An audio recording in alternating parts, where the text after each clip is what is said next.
The Transcontinental Railroad links East and West. Long before the gold rush of 1848, Americans had wished for a shorter and faster way to get to the west coast of the United States. There were 3 routes from the east, and all were quite slow. The first way to travel was by ship along the Atlantic coast of South America, around Cape Horn, and then back north by way of the Pacific Ocean. This trip took several months. The coming of sleek, fast vessels called clipper ships reduced the sailing time to California, but the trip was still very long. Another route to California was by ship to Central America and the Isthmus of Panama. Travelers would leave the ship and travel by land across the isthmus. When they reached the Pacific Ocean, they would board another ship for the final voyage to California. This route was shorter and faster, but it was still long and tiring. Travelers could also make the trip to California over land, by horses or oxen-drawn wagons across the plains, mountains, and deserts. In many ways, this was the most difficult and dangerous way of all. But some people dreamed of a quicker, easier way to travel west, by rail.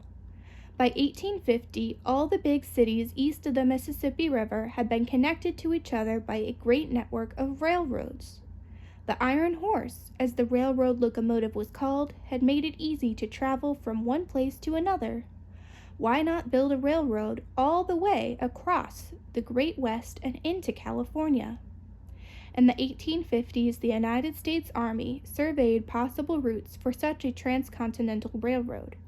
But the West was sparsely populated. No one could see how a railroad could pay for itself with so few passengers. Then, in May of 1861, only a month after the Civil War began, Congress passed the Homestead Act. This law provided 160 acres of public land in the West to anyone who settled on that land for 5 years and improved it. Because of the Homestead Act, land-hungry settlers began to flock to the western lands, and new farms and settlements sprang up. Farmers and ranchers needed to get their products to market, and settlers needed to buy products manufactured in the East. Soon there would be a real need for a railroad.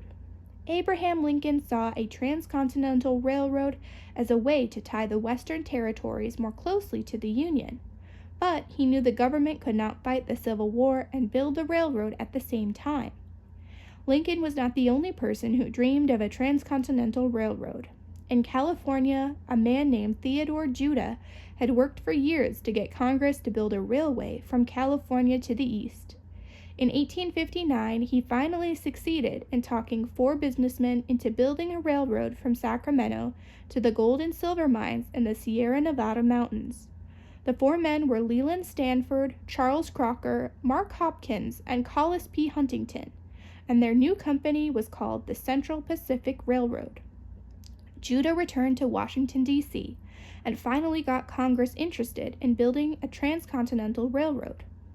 In 1862, Congress passed a bill that created a new railroad company, the Union Pacific Company. The Union Pacific was awarded a contract to build a railroad westward from Omaha, Nebraska. The Central Pacific Company was given a contract to build a railroad eastward from Sacramento, California. The 2 companies would work toward each other and would eventually join their rail lines. To help pay the enormous cost of building the railroad, the government agreed to give the railroad companies large tracts of land along the railroad path, or right-of-way. It also agreed to lend them money they would need to build the railroad. On January 9, 1863, the first shovelful of earth was turned in Sacramento, and the great building race between the Union Pacific and Central Pacific began. There were many problems. Millions of steel rails and wooden railroad ties and thousands of tons of food and supplies had to be shipped great distances. Tunnels and winding railroad beds had to be carved out of solid rock and the high Sierra Nevada mountains. Bridges had to be built across steep and deadly mountain passes. All this work meant the railroads had to hire many thousands of workers and then feed, clothe, and house them as they pushed the tracks forward. The Civil War drew many able-bodied workers into the Union and Confederate armies, and work on the Union Pacific was delayed for years. On the Central Pacific, the workers who were hired usually deserted their railroad jobs as soon as they got into the gold and silver fields in California and Nevada. At last, the chief engineer of the Central Pacific hired a group of Chinese workers.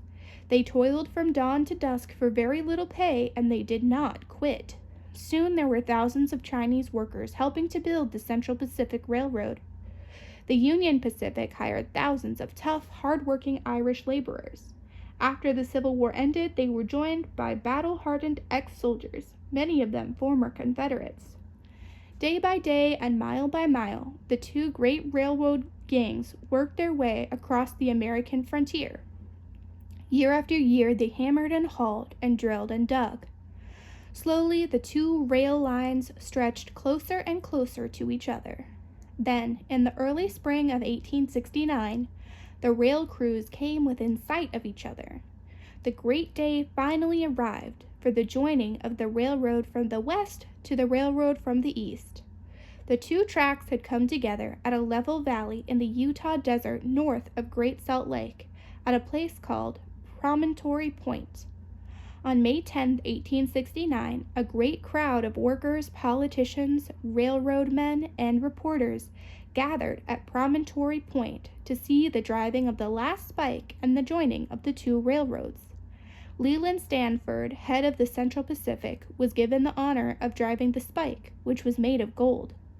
On either side, a mighty locomotive breathed smoke and hissed steam, and all around the people who had gathered waited quietly. Stanford lifted a silver-plated hammer, swung it over his shoulder, and missed the spike.